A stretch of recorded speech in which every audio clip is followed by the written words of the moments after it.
John said. If we say that we have no sin, we deceive ourselves and the truth is not in us. You see, and you've heard this all of your life, there are not only sins of commission, things you do, but the Bible says there's a sin of omission, things you didn't do. To him that knows to do good and does not do it, to him it is sin. Now you start looking at that and you will realize you don't get through much of any day without having to make an altar somewhere. You understand what I'm saying? I can give you some examples. I'm not talking about sins of commission now. I'm talking about sins of omission. Have you prayed for God to bless President Barack Obama this week?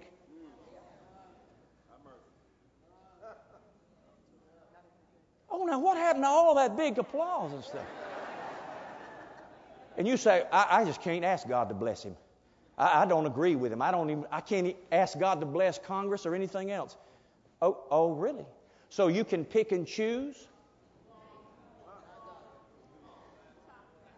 Because when you pray for God to bless somebody, you're not asking God to approve of what they do. You're asking him to put his hand upon them so that they will do what he wants them to do.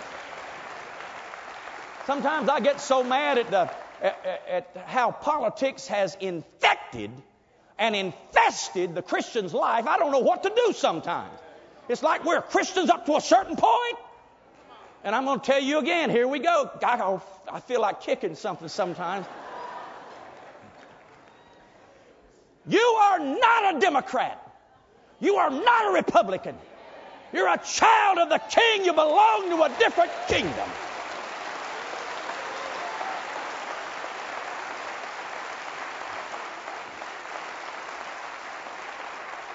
And some of you have drunk so much tea lately, you need to wear a diaper.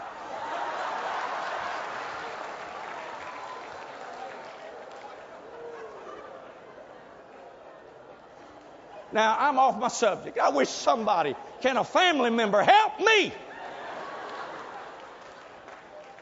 I am, but I had somebody ask me the other day, you're a responsible pastor. You got a lot of people. You have influence in the community. It's your job to tell people about the politics going on in the world. And I'm going to, look, 2 flat feet, I'm going to say it one more time. I could not care less. That is not my job. God did not call me to preach anything except Jesus Christ and him crucified. I'm not interested in nothing except the Lord of glory. I ain't going to do it.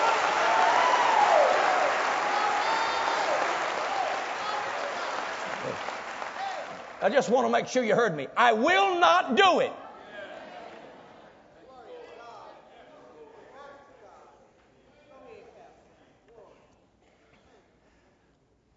So I'll just ask you again. Are there certain things we pick and choose to do? Because if you aren't praying for the president and those in leadership and authority, that's a sin of omission. You know why I pray for him? First of all, I feel sorry for him. Who wants that job? You don't stand a chance. The truth will never be told about you. And ask any president. The truth will never be told. I'll tell you something else too. You think you know the history of this country? You don't. Because unsaved people can't tell the truth.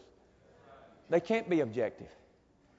By the way, he who wins the wars writes the history.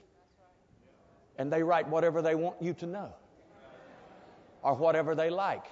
So if you put your confidence in a history book or a leader or anything else except the word of the living God, you are going to be deceived, my good friend.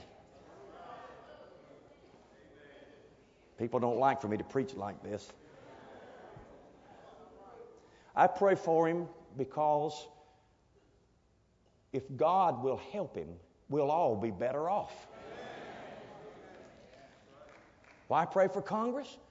Because if they could get their heads on straight, really, if God could help them, we would all be better off.